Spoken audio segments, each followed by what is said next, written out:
नमस्कार, आप देख रहे हैं आवाज डेली हर्षित टीवी और मैं अपराजिता पांडे। अभी के बुलेटिन में आप सबों का स्वागत करती हूं। दारू प्रखंड के झुमरा बाजार NH 100 से लेकर सेवाने NH 100 तक रोड के किनारे खड़े 100 सालों से अधिक कई प्रजातियों के विशाल पेड़ पूर्ण रूप से खाली पड़े हैं, जो बहुत ही खतरनाक और जानलेवा साबित हो सकते हैं। दारू प्रखंड के झुमरा बाजार NH 100 से लेकर सेवाने NH 100 तक रोड के किनारे खड़े 100 सालों से अधिक विशाल कई प्रजातियों के पेड़ पूर्ण रूप से सूखे पड़े हैं, जो बहुत ही खतरनाक और जानलेवा साबित हो सकता है। इन दिनों NH 100 पे वाहनों की संख्या बहुत ज्यादा देखने को मिल रही है, जिससे रोड एक्सीडेंट बहुत ज्यादा घट रही है।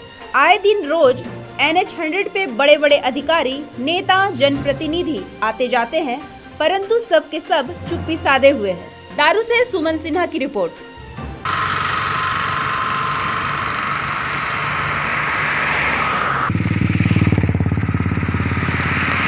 जमशेदपुर जिले के पोटका लैंप लिमिटेड में Jharkhand state food and civil supplies corporation limited द्वारा खरीफ मौसम धान की प्राप्ति केंद्र सरकार का विधिवत उद्घाटन स्थानीय विधायक संजीव सरदार द्वारा फीता काटकर किया गया।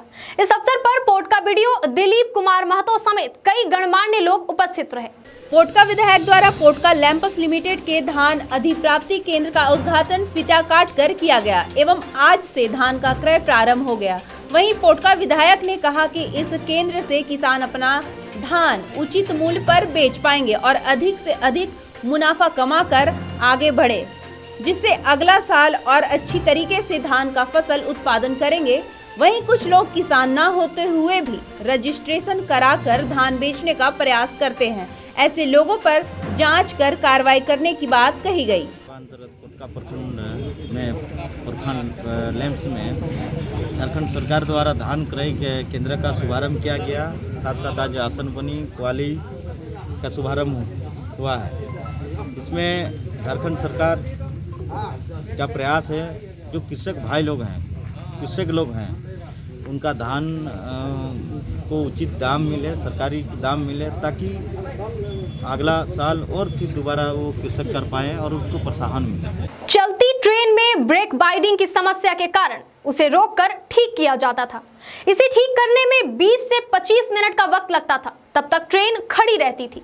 यात्रियों की परेशानी व ट्रेन समय से अपने गंतव्य स्थान तक नहीं पहुंचने की समस्या रेलवे झेलती रही है, लेकिन अब इस समस्या से निजात मिल गया है। आइए देखते हैं धनबाद की ये पूरी रिपोर्ट। धनबाद में चलती ट्रेन में ब्रेक बाइंडिंग की समस्या के कारण उसे रोककर ठीक किया जाता है। इसे ठीक करने में करीब 20 मिनट का वक्त लगता था, तब तक ट्रेन खड़ी रहती है। यात्रियों की परेशानी व ट्रेन समय से अपने गंतव्य स्थान तक नहीं पहुंचने की समस्या रेलवे झेलती रही, लेकिन अब इस समस्या से निजात मिल गया है। धनबाद रेल मंडल के धनबाद कोचिंग डिपो के अधिकारी व कर्मचारियों ने अपनी टीम के साथ एक ऐसा गैजेट बनाया है, वह भी अपने रेलवे में पड़ी कबाड़ से इस तरह गैजेट को तैयार किया है। धनबाद रेल मंडल ही नहीं बल्कि पूर्व मध्य रेलवे के सभी कोचिंग डिपो में इस गैजेट का इस्तेमाल भी शुरू हो चुका है। पूर्व मध्य रेलवे में इस गैजेट का नाम धनबाद मॉडल दिया गया है। धनबाद मॉडल की पूर्व मध्य रेलवे में जमकर तारीफ भी हो रही है।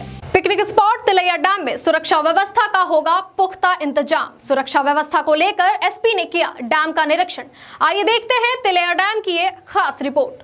तिलैया डैम में कोडरमा जिले का सबसे सुगम पिकनिक स्पॉट है, जहां कोडरमा जिले के आसपास जिले के हजारों लोग पिकनिक मनाने पहुंचते हैं। सैलानियों की भारी भीड़ उमड़ती है। तिलैया डैम में लोग बोटिंग का लुत्फ उठाने भी पहुंचते हैं। पिकनिक स्पॉट होने के कारण सालों भर यहां होमगार्ड के जवान प्रतिनियुक्त रहते हैं, लेकिन कोडरमा पुलिस नए साल को लेकर सुरक्षा को लेकर खासा व्यवस्था करती है। सुरक्षा को लेकर पुलिस कप्तान डॉक्टर एहतेशाम बकारीब ने तिलैया डैम का निरीक्षण किया। साथ ही डैम प्रभारी को सुरक्षा के व्यापक इंतजाम को लेकर निर्देश दिया।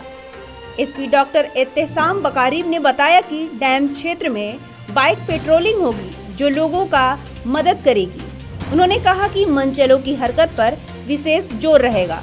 जो भी सैलानियों के साथ गलत व्यवहार करेंगे उसे जेल भेज दिया जाएगा। मैं यहाँ पे समय आया हूँ क्योंकि कल 25 दिसंबर भी है और उसके बाद 1 जनवरी है, जिससे भीड़ बढ़ती ही जाएगी।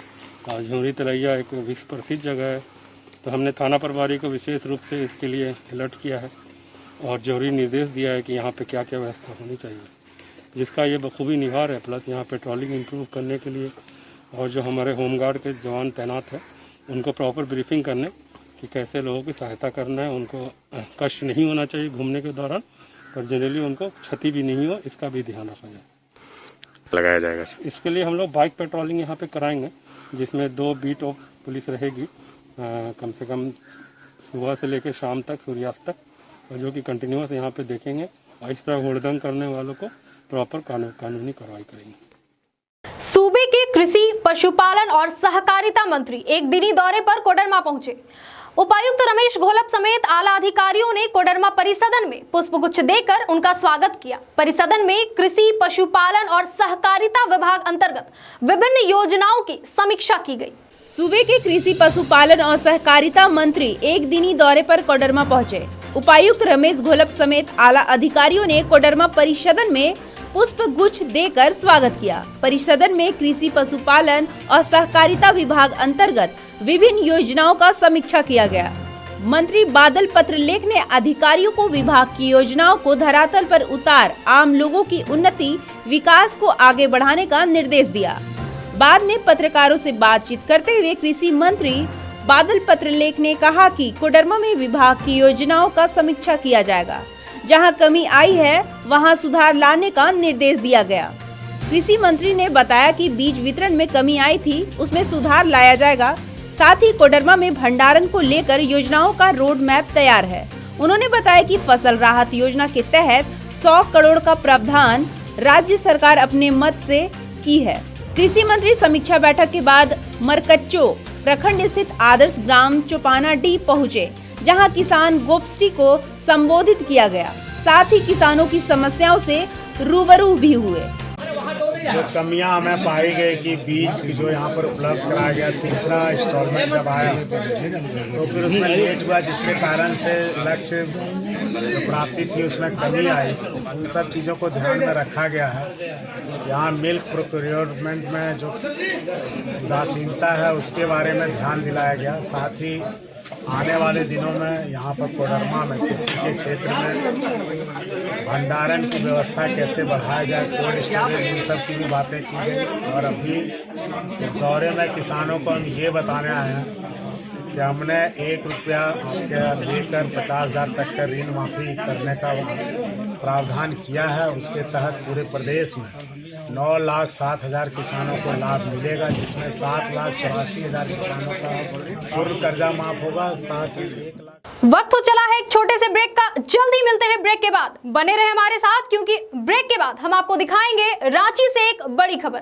HSH Financial Service Private Limited and EGMA Engineering presents commercial shop and residential flats. 3 BHK flats available in affordable prices. Outside location in Bengali Colony and Bansilal Chowk. तो आज ही संपर्क करें। हमारा पता है Maa Gayatri complex, Nawabganj, Hazaribagh. Phone number 9572 196587 या 9142022039। अभी बुकिंग करने पर आपको मिलेगा तनिष्क का 5 ग्राम वाला गोल्ड कॉइन। तो पता याद रखें, माँ Gayatri complex, Nawabganj, Hazaribagh. Asha Apartment, a unit of Balprada Infrastructure Private Limited। हमारे पास 2 BHK और 3 BHK flats अवेलेबल है। Booking open for limited flats on first come first serve basic. हमारा पता है रेसिडेंशियल कॉम्प्लेक्स, कानी बाजार, हजारीबाग। अभी कॉल करें 9431334977 या फिर 6201641488। Hamida nursing home, Pasai Simaria road, Hazaribagh. हमारे यहाँ आयुष्मान भारत योजना के तहत लाल, पीला, हरा राशन कार्ड धारी का मुफ्त इलाज किया जाता है। साथ ही हमारे यहाँ सभी प्रकार के ऑपरेशन उचित मूल्य पर विशेषज्ञ डॉक्टरों के द्वारा किया जाता है। हमारे यहाँ पैथोलॉजिकल एवं एक्सरे की सुविधा भी उपलब्ध है। तो पता याद रखें, Hamida nursing home, Pasai Simaria road, Hazaribagh. हमारा कॉन्टैक्ट नंबर है 9835747753 या फिर 9576146220। शुद्धता की गारंटी हमारी पहचान। आधुनिक और विविध आकर्षक अलग डिजाइनों वाले स्वर्ण आभूषण प्रतिष्ठान के रूप में है पहचान। तो आज ही आए जेवर ज्वेलर्स, सेठ मोहल्ला, बडम बाजार, हजारीबाग, जहां आप पाएंगे 100% मूल्य पुराने गोल्ड ज्वेलरी के एक्सचेंज पर और 30% डायमंड ज्वेलरी के मूल्य पर छूट। तो पता याद रखें, जेवर ज्वेलर्स, सेठ मोहल्ला, बडम बाजार, हजारीबाग। लोकनायक जयप्रकाश आई हॉस्पिटल चौपारण, जहां उपलब्ध है आंखों की जांच के अत्याधुनिक उपकरण और 24 घंटे चिकित्सकों की व्यवस्था। आंखों की हर तरह की परेशानी से जहां मिल सकता है निजात। झारखंड बिहार का इकलौता आधुनिक आई केयर सेंटर। तो आज ही संपर्क करें या पहुंचे नव भारत जागृति केंद्र द्वारा संचालित बेहरा चौपारण का यह अस्पताल, लोकनायक जयप्रकाश आई हॉस्पिटल चौपारण। यदि आप अपना घर बनाना चाहते हैं या फिर कोई व्यवसाय करना चाहते हैं तो LIC हाउसिंग फाइनेंस लिमिटेड आपको देगा आसान शर्तों और अट्रैक्टिव रेट ऑफ इंटरेस्ट पर। सबसे बड़ा आकर्षण प्रधानमंत्री आवास योजना के तहत 2.67 लाख सब्सिडी की भी सुविधा। ना प्रोसेस में कोई परेशानी और ना इंतजार करने का झंझट। तो आज ही संपर्क करें Harshit enterprises, Gayatri complex, flat number 102, first floor, Nawabganj, Hazaribagh. संपर्क करें 9572196587 या 8709524015। हमारा लैंडलाइन नंबर है 0654 से 29601 या फिर टोल फ्री नंबर 0114292501। यदि आपको सुनने या बोलने में किसी तरह की तकलीफ हो, चाहे आप किसी भी उम्र के हों, इसके लिए आए हजारीबाग शहर के अनादा चौक स्थित टाउन हॉल के अपोजिट। तो हमारा पता याद रखें, KP complex, Rudra speech and hearing centre. तो आज ही संपर्क करें। हमारा मोबाइल नंबर है 9955655365 या फिर 9771850066। हमारे पास सुनने की सभी प्रकार की जांच उपलब्ध है। साथ ही हमारे पास सभी प्रकार की डिजिटल मशीन उपलब्ध है, जो कि कान के पीछे एवं कान के अंदर लगाई जा सकती है। महर्षि में ही केक कॉर्नर, स्वादिष्ट वेज केक बिल्कुल freshly baked, chocolate, pineapple, butterscotch, vanilla, सभी फ्लेवर्स और हर प्रकार के केक्स सिर्फ और सिर्फ हमारे यहाँ। अभी आए या ऑर्डर करें महर्षि में ही केक कॉर्नर से।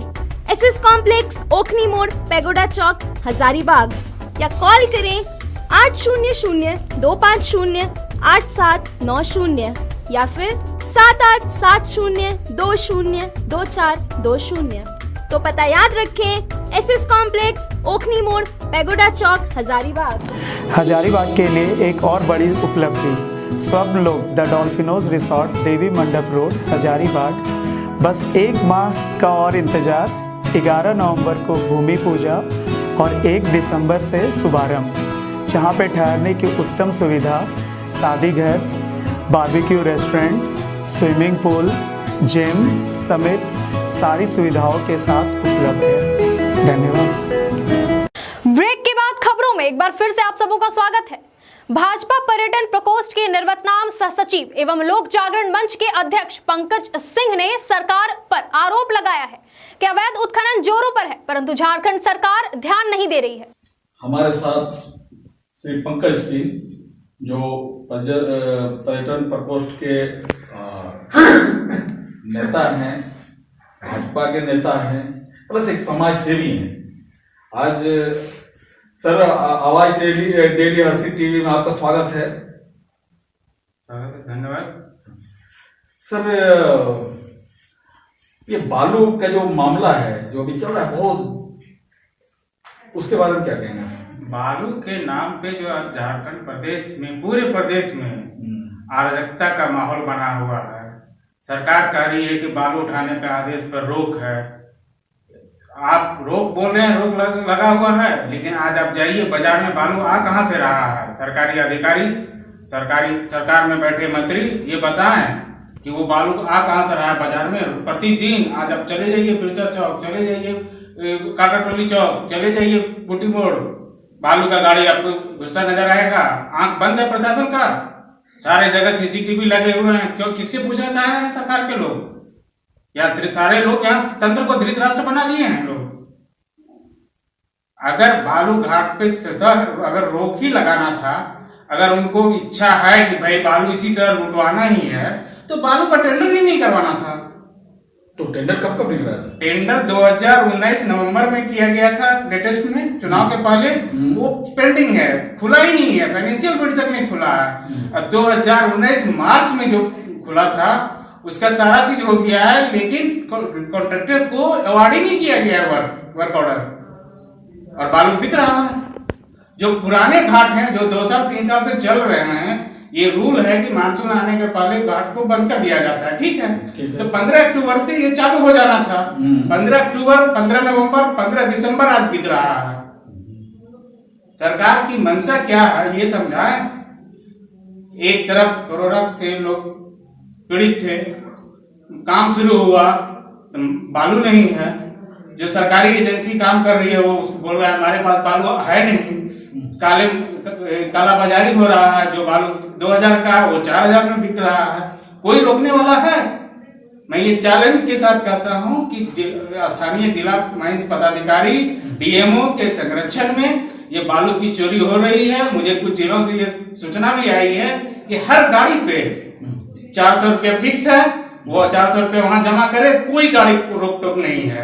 अगर मैं गलत हूं ये साबित करें। तो क्या आप माइंस के जो है आला अधिकारी उन सबसे बात किए थे? उन लोगों से तो बात कर रहा हूँ, तो एक मान लीजिए कुछ लोगों ने उनसे पूछा भी, तो एक ही बात बोलते हैं कि आदेश अभी नहीं हुआ है, ऊपर से आदेश। अब कहाँ से आदेश आएगा? आदेश रांची से आएगा या आदेश दिल्ली से आएगा? ये तय करे यहाँ के सरकार में बैठे लोग। ये बालू के लिए हर बार ये सरकार बालू पे ही इतना क्यों जोर लगाती है, ये मुझे समझ में आज तक नहीं आया है। और पूरा रियल एस्टेट को आप हाईजैक किए हुए हैं। पूरा इंफ्रास्ट्रक्चर जो पेंडिंग है, मेडिकल कॉलेज या किसी भी तरह का सरकारी भवन, वो काम उसका धीमा है, उसका कॉन्ट्रैक्टर रो रहा है, वो कहां से काम करेगा? क्या काम करेगा? आज दिसंबर बीतने जा रहा है, फिर मई से आप बोलिएगा कि मानसून शुरू होने जा रहा है, जून से बंद हो जाएगा। आखिर आपका क्या कॉन्सेप्ट है, क्या राय है? आप ये तो जनता को बताइए, व्यापारियों को बताइए। आप अगर उसको मुक्त करना चाह रहे हैं कि भाई पंचायत बेचेगा, ये भी घोषणा कर दीजिए, या सरकार फिर से रिटेंडर करेगा तो आप उसको कैंसिल कीजिए। कोई तो मानसिकता होगी इन लोगों के पीछे में, कोई जवाब देने वाला नहीं है इसमें। तो क्या करने का इरादा है आपको? सरकार अब तो इसका खुलासा करे कि हाँ हम बालू बेचने का आदेश दे रहे हैं तो अधिकारियों को, ठेकेदारों को, काम शुरू करे लोग। वो अपोह की स्थिति में है, जो सिविल कॉन्ट्रैक्टर लोग हैं वो अपोह की स्थिति में भाई हम क्या करें, कहां से आएगा बालू, कैसे प्रोजेक्ट शुरू करेंगे? एक तरफ आप बोलिए, भवन निर्माण वाले बोलेंगे कि भाई आपका प्रोजेक्ट डिले हो रहा है, हम अपना गलती काटेंगे।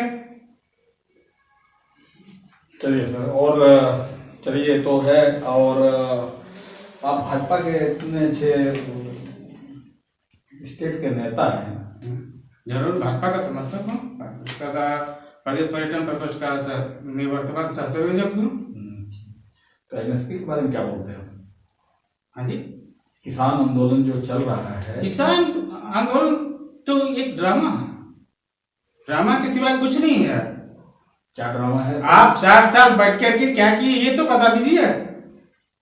तो ठीक है सर, ड्रामा आज अगर सिस्टम चेंज करने के लिए अगर बोला जा रहा है, प्रधानमंत्री अगर बोल रहे हैं कि आप सिस्टम चेंज करना चाह रहे हैं, तो उसमें तो आपको सहयोग करना चाहिए था।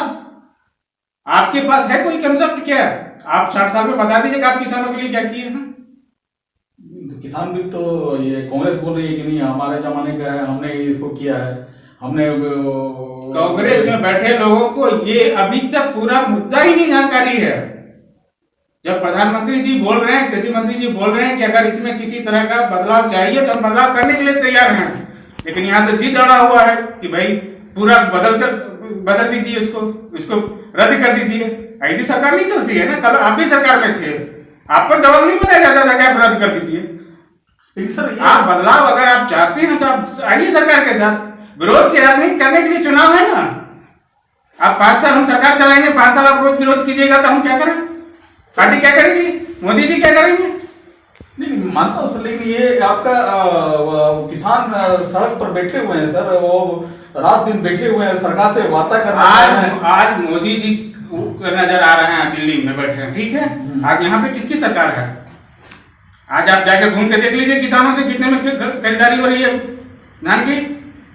वित्त मंत्री बोल रहे हैं जब भींगा हुआ धान है अभी नहीं खरीदारी करेंगे, क्योंकि राजस्व की हानि होगी। किसान अगर खेत से उठा के गेहूं धान अगर देना चाह रहा है विक्रय केंद्र पे, तो मना है, क्योंकि वो धान को सूखने दिया जाए। अरे किसान कर्ज लेकर के आया हुआ है, किसी से कर्ज लिया है, वो धान को बेचेगा तो पैसे देगा। आपको क्या तकलीफ है? कितने राजस्व की हानि हो रही है? अगर राज्य सरकार में दम है तो राज्य सरकार ये घोषित करे कि एमएसपी ये तो स्वेच्छा स्टेट राज्य सरकार की है कि एमएसपी के नीचे कोई भी खरीदारी नहीं कर सकता, चाहे आप प्राइवेट व्यापारी क्यों ना हो। ये दम तो नहीं है तो सिर्फ बैठ करके मिल गया योजना को मोदी जी का विरोध करेंगे। क्यों विरोध करेंगे भाई? आप राज्य में आप बैठे, आपकी शुरुआत करवाइए ना। नहीं सर, पूरा देश नहीं, अभी जो राजनीति चल रही है एक सिंगल पॉइंट एजेंडा इन लोग का है, आंख बंद के कुछ नहीं देखना है, मोदी जी का विरोध करो। तो वो तो विरोध करने से क्या होगा? आपको तो चुनाव में आना पड़ेगा ना। चुनाव में आइए, आप जनता का विश्वास जीतिए, जनता आपको वोट देगी, हम मोदी जी खुद बाहर हो जाएंगे। लेकिन अभी तो जहां भी राज्य सरकार में, जहां भी राज्य चुनाव हो रहा है, जनता तो आपको कहीं और पहले से भी बुरा स्थिति में आपको पहुंचा रही है। अब तो नगर निकाय और पंचायतों में भी लोग आपको बकस नहीं रहा है। दुख भी हो रहा है 135 साल पुरानी पार्टी का ये दुर्दशा। आप एक सशक्त विपक्ष की भूमिका निभाएं, किसानों को न बरगलाएं, आप सरकार के साथ बैठिए। जो भी बदलाव है, सरकार तो बोल रही है हम बदलाव करने के लिए तैयार है। अब तो देखिए क्या क्या मांग हो रहा है। किसान आंदोलन है, 370 का बात हो रहा है। किधर ले जाना चाह रहे हैं आप? भारतीय राजनीति को आप किधर ले जाना चाह रहे हैं? आप ये पूछिए कांग्रेस वालों से। ठीक है सर, पूछूंगा। लेकिन एक और अब भ्रष्टाचार बहुत बोल रहे थे। देखिए भ्रष्टाचार क्या है कि भ्रष्टाचार कहीं भी जब यहाँ सरकार आई है गठबंधन की, भ्रष्टाचार कोई उंगली उठाने वाला नहीं है। एगो होता है ना कि हाथ से भी खाना है, नहीं हाथ यहाँ तो पैर से भी खाने का कोशिश किया जा रहा है। ताज्जुब होती है। आप चले जाइए किसी ब्यूरोक्रेट को अगर बोल दीजिए भाई ये नाजायज है, आप नाजायज कर रहे हैं, तो ब्यूरोक्रेट सीधे बोलेगा ये अगर नाजायज है तो आपको जहां कंप्लेन करना है कीजिए, मेरा कोई कुछ नहीं बिगाड़ सकता। आप चले जाइए किसी भी अंचल पदाधिकारी के अंचल ऑफिस में, आप चले जाइए, नजारा देख लीजिए।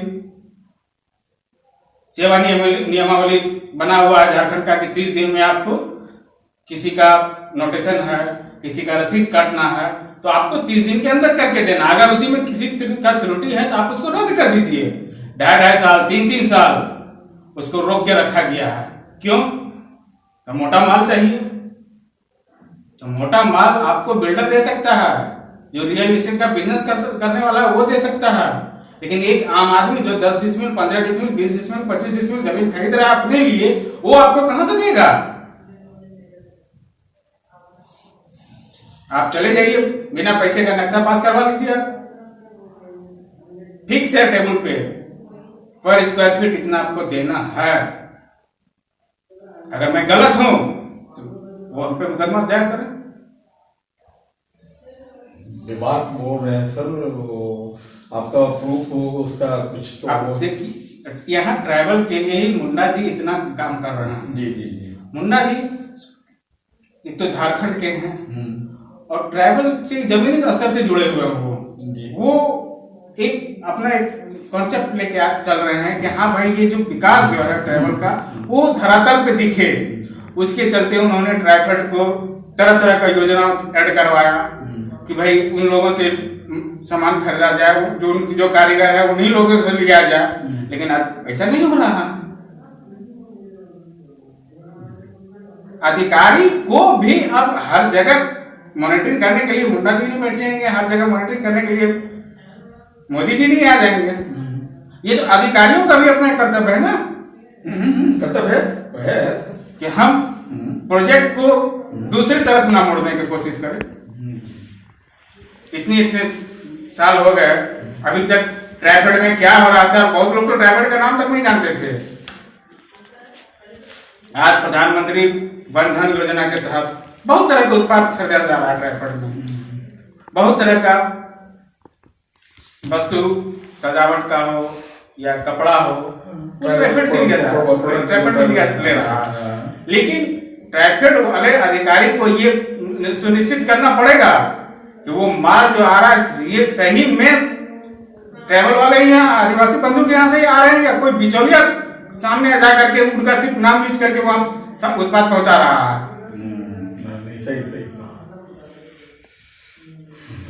अगर इस पे हम लोग कुछ बोले तो बोलेंगे कि आप लोग सरकार में बैठ करके मनमानी करते हैं, तानाशाही कर रहे हैं। ये क्या कार्य प्रणाली है? आपको बदलाव तो लाना होगा। बदलाव अगर मोदी जी बदलाव ला रहे हैं देश में तो सबको बदलना होगा। एक राजनेता को भी बदलना होगा, एक अधिकारी को बदलना होगा, नागरिक को भी बदलना होगा। बदलाव सिर्फ मोदी जी के लिए सोचने से नहीं होगा, आप तैयार रहिए उसके लिए। और नहीं तो अगर आपको सिर्फ विरोध करना है और आपको बोलना है कि नहीं भाई हमको, तो विरोध के लिए तो आप चुनाव में आइए ना, चुनाव की तैयारी कीजिए। मतलब सरकार बना नहीं क्या हमरा विरोध शुरू कर दिए हैं? आप 60 साल में क्या किए कांग्रेस वाले बताएं। आज यहाँ की जो सरकार चल रही है गठबंधन की सरकार, हम लोग ज्यादा अंदर तक नहीं जाना चाह रहे हैं, लेकिन वो खुद बताएं कि उनका आज हालात क्या है। कोई भी फैसला लेने के लिए वो स्वतंत्र नहीं है। बालू का फैसला ही एक सिर्फ मुख्यमंत्री के सर पे नहीं मैं डाल रहा हूं, मैं गठबंधन के सारे लोग इसमें सम्मिलित हैं। तो वही पुरानी कहावत है कि बालू से तेल निकालना। कितनी तेल निकालोगे भाई, ये तो बता दो। ये थे हमारे साथ पंकज सिंह, पर्यटन प्रकोष्ठ के नेता, सब भाजपा के नेता। बहुत बेबाक तरीके से इन्होंने अपना पक्ष रखा है। मैं देवानंद, आवाज डेली हंसी टीवी। हजारीबाग चानो रोड स्थित लॉजिक प्रो कार्यालय को DDU JKY से प्रशिक्षण प्राप्त बच्चों को झारखंड सरकार के मंत्री श्रम नियोजन एवं कौशल विकास सत्यानंद भोक्ता, कृषि मंत्री बादल पत्रलेख व बड़कागांव विधायक अंबा प्रसाद के द्वारा शनिवार को हरी झंडी दिखाकर गुजरात के लिए रवाना किया गया, जहां उनके लिए रोजगार की व्यवस्था की गई है। हजारीबाग चानो रोड स्थित लॉजिक प्रो कार्यालय से DDU JKY से प्रशिक्षण प्राप्त बच्चों को झारखंड सरकार के मंत्री श्रम नियोजन एवं कौशल विकास सत्यानंद भोक्ता एवं कृषि मंत्री बादल पत्रलेख व बड़कागांव विधायक अंबा प्रसाद के द्वारा शनिवार को हरी झंडी दिखाकर गुजरात के लिए रवाना किया गया, जहां उनके लिए रोजगार की व्यवस्था की गई। बता दें कि गुजरात के अहमदाबाद के JVM कंपनी में प्रशिक्षण प्राप्त बच्चों को भेजा गया है, जहां कार मैकेनिकल का कार्य करेंगे। शुक्रवार को 33 बच्चे को लेकर गाड़ी रवाना किया गया। अभी कुल प्रशिक्षण प्राप्त बच्चों में 140 बच्चे भेजे जा चुके हैं रोजगार के लिए। आप लोग बाहर भेज रहे हैं, गुजरात जैसे की बड़ी कंपनी में भेज रहे हैं, क्या कहेंगे आपके लिए? लॉकडाउन के वजह से हमारे जितने झारखंड के मजदूर जो दूसरे प्रदेश में काम करते थे, कोरोना वायरस के चलते पूरा प्रदेश में भगदड़ मच गया। सभी लोग पैदल भी आए, कुछ मोटरसाइकिल से आए, साइकिल से आए। राज्य सरकार ने मजदूरों को लाने के लिए कई कठोर कदम उठाया था माननीय मुख्यमंत्री के नेतृत्व में, जो ट्रेन से लेकर बाय प्लेन और बगल के जो राज्य है छत्तीसगढ़, मध्य प्रदेश, बिहार, बंगाल, इन प्रदेशों से बस से लाने काम किया और घर तक पहुंचाने का काम किया। और उस समय की स्थिति और कुछ और थी और परिस्थिति और कुछ और है। तो अब जो मजदूर अपने जगह पर काम करते थे तो सभी लोग जाना चाहते हैं और ट्रेनिंग यहाँ हम लोग 3 महीने के, 6 महीने के, 9 महीने के कौशल विकास के विभाग के द्वारा दिया जाता है। और जिस कंपनी में जाएंगे उस कंपनी में भी 3 महीने का ट्रेनिंग होगा और समान काम समान वेतन उनको दिया जाएगा। और सभी मजदूरों को देख रेख करने के लिए 100 बच्चा पर एक मेट बहाली हम करेंगे। उसका टैग रहेगा कि कंपनी अच्छा से उसको व्यवहार कर रहा है कि नहीं, अगर कोई बीमार है तो इलाज करवा रहा है कि नहीं, समय पर वेतन दे रहा है कि नहीं, इन सब लेकर के हम मॉनिटरिंग करेंगे। हेल्प लाइन भी चालू कर रहे हैं। किसी तरह को दिक्कत हो, छुट्टी नहीं मिले, कठिनाई है, वेतन नहीं दे तो हेल्प लाइन पर फोन करेगा तो फिर हमारा जो नेट है अपना विभाग है तो तुरंत एक्शन लेगा। मंत्री जी, चूंकि जिस तरह से अब कोरोना काल धीरे धीरे समाप्त हो रहा है, झारखंड जो है खनिज संपदा राज्य, यहाँ ना धन का कमी है ना सरकार का मन का कमी है।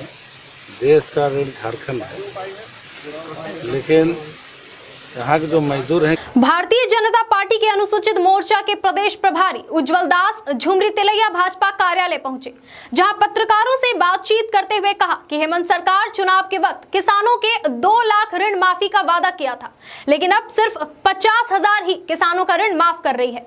भारतीय जनता पार्टी के अनुसूचित मोर्चा के प्रदेश प्रभारी उज्जवल दास झुमरी तिलैया भाजपा कार्यालय पहुंचे, जहां पत्रकारों से बातचीत करते हुए कहा कि हेमंत सरकार चुनाव के वक्त किसानों के 2 लाख ऋण माफी का वादा किया था, लेकिन अब 50,000 ही किसानों का ऋण माफ कर रही है।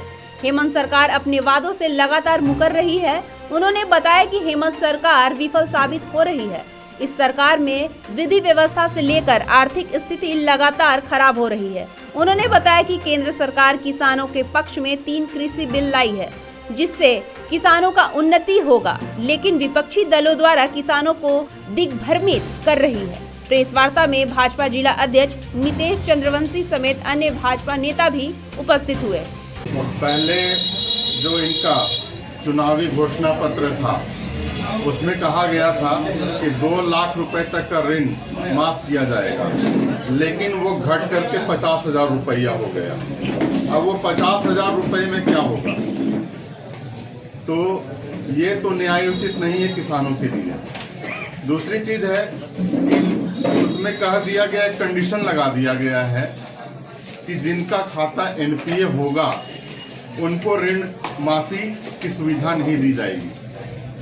लेकिन मेरा सवाल ये है कि अगर जिनका खाता एनपीए है, वो एनपीए तभी हो सकता है जब वो ऋण चुकता नहीं कर पा रहा है। अगर वो ऋण चुकता करता तो उसका खाता एनपीए क्यों होता? तो ऋण माफी के लिए तो आवश्यकता उसी के लिए है जिसका खाता एनपीए हो चुका है। पिपरवार सीसीएल क्षेत्र के हाईवा डंपर मालिकों ने वेतन भुगतान की मांग को लेकर कोयला ढुलाई का काम बंद करा दिया है। डंपर मालिकों ने बताया कि पिछले 3 महीनों से उनके बीच वेतन का भुगतान नहीं किया गया है, जिससे स्थिति काफी खराब हो गई है। पिपरवार सीसीएल क्षेत्र के हाईवा डंपर मालिकों ने वेतन भुगतान की मांग को लेकर कोयला ढुलाई का काम बंद करा दिया है। डंपर मालिकों ने बताया कि पिछले 3 महीनों से डंपर मालिकों के बीच वेतन का भुगतान नहीं किया गया है, जिससे काफी स्थिति खराब हो गई है। सीसीएल से बात करने के बावजूद कोई पहल नहीं की है। वहीं सीएचपी से बचरा तक ट्रांसपोर्टिंग सड़क जर्जर होने से वाहनों को नुकसान पहुंच रहा है, जिसको लेकर सड़क बनाने और समय पर वेतन भुगतान की मांग को लेकर सीएचपी से बचरा साइडिंग तक कोयला ढुलाई बंद कराया गया है। कोयला ढुलाई बंद होने से सड़कों पर वाहनों की लंबी कतार लगी है। वहीं सीसीएल को काफी नुकसान होने की सूचना भी है। हम लोग अपना सभी ओनर मिल के अपना पेमेंट जो टाइम पर नहीं मिलता है उसके लिए हम लोग अपना गाड़ी बंद किए हैं। कब से पेमेंट बंद है? पेमेंट तो 2.5 महीना में 1 महीना मिलता है पेमेंट। 2.5 महीना 3 महीना पर एक पेमेंट मिलता है। और सीसीएल से आप लोग बात किए इस पर? कंपनी से, सीसीएल से? सीसीएल से भी डिमांड है, सड़क के लिए बोला था। और ये रोड का लेके ग्राइंडर के लिए बंद किए हुए हैं। अभी तक कोई आया? अभी तक तो कोई नहीं। कितना बजे से बंद किए? कहाँ से कहाँ तक कोयला ढुलाई होता है ये रूट में?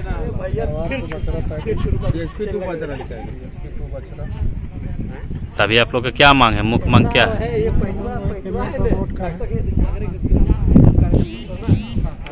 धनबाद जिला प्रशासन के अधीन संचालित शहर के बिरसा मुंडा पार्क में कार्यरत 25 कर्मचारियों ने बकाया वेतन भुगतान की मांग को लेकर उपायुक्त कार्यालय पहुंचकर एक ज्ञापन सौंपा, जिसमें कर्मियों ने कहा कि अगस्त माह से उनके बीच वेतन का भुगतान नहीं हुआ है। धनबाद जिला प्रशासन के अधीन संचालित शहर के बिरसा मुंडा पार्क में कार्यरत 25 कर्मचारियों ने बकाया वेतन भुगतान की मांग को लेकर शनिवार को उपायुक्त कार्यालय पहुंचकर एक ज्ञापन दिया, जिसमें कर्मियों ने कहा कि अगस्त माह से उनके वेतन का भुगतान नहीं हुआ है, जिससे आर्थिक स्थिति चरमरा गई है। ऐसे में पिछले दिनों उपायुक्त ने एक सप्ताह के भीतर बकाया भुगतान करने का निर्देश संबंधित अधिकारियों को दिया था, परंतु उस आदेश पर अब तक अमल नहीं हुआ है। इसी समस्या को लेकर वही लोग उपायुक्त कार्यालय पहुंचे हैं और उपायुक्त को अपनी समस्याओं से संबंधित ज्ञापन देंगे। से मिलने आ चुके हैं, जिसे हम लोग को आश्वासन दिया गया था कि बिरसा मुंडा पार्क कर्मियों को जल्द से वेतन भुगतान कर दिया जाएगा, लेकिन उसके बाद बैठक की गई 15 तारीख को। बैठक में डीपीओ धनबाद को आदेश दिया गया कि एक सप्ताह के अंदर ये लोग का बकाया वेतन भुगतान कर दिया जाए, लेकिन आज तक हम लोग को वेतन नहीं मिलने के कारण हम लोग भुखमरी कगार पर आ गए हैं, जिसके लिए दोबारा हम लोग साहब से निवेदन करने आए हैं कि जल्द से जल्द हम लोग का वेतन भुगतान किया जाए। कितने महीने का वेतन है आप लोगों का? अगस्त से बाकी है, लगभग वही महीना लेकर 5 महीना हो जाएगा। कितने कर्मचारी हैं? 25 कर्मचारी हैं। क्या लग रहा है बैठक के बाद आप लोग का जो वार्ता था वो संतोषजनक था? हाँ, बैठक के बाद वार्ता संतोषजनक था। पार्क का विकास के लिए चर्चा की गई थी और हम लोग को बकाया वेतन भी जल्द से जल्द भुगतान करने पर चर्चा हुई थी, लेकिन आज तक हम लोग को नहीं मिला है वेतन। इसके लिए हम लोग दोबारा उपायुक्त महोदय से मिलना है। क्या लग रहा है कि नया साल आने वाला है, इसके लेके भी कुछ वहाँ पर तैयारियाँ कुछ इस तरह का? नहीं, अभी तो लॉकडाउन के कारण बंद ही है, अभी तक पार्क खोलने का कोई आदेश नहीं आया है। जब तक सरकार का आदेश नहीं आता तब तक पार्क नहीं खोला जा सकता है। लेकिन हम लोग कंटिन्यू काम कर रहे हैं, साफ सफाई का काम कर रहे हैं, सिक्योरिटी गार्ड का काम कर रहे हैं, तो हम लोग का बकाया वेतन जल्द से जल्द भुगतान करें, इसके लिए हम लोग दोबारा मिलना है साहब। क्या नाम हुआ आपका? निवास कुमकर, प्रबंधक बिरसा मुंडा पार्क। फिलहाल अभी के लिए इतना ही। तमाम बड़ी छोटी खबरों के लिए बने रहे आवाज डेली हर्षित टीवी के साथ। लेकिन जाने से पहले आप सबों से एक गुजारिश है कि YouTube और Facebook पे आवाज डेली हर्षित टीवी को लाइक, शेयर, सब्सक्राइब और फॉलो करना ना भूलें, ताकि हजारीबाग ही नहीं वरन झारखंड तक की सभी छोटी बड़ी खबरें, लेटेस्ट खबरें आप सबों तक उचित समय पर पहुंच सके। धन्यवाद।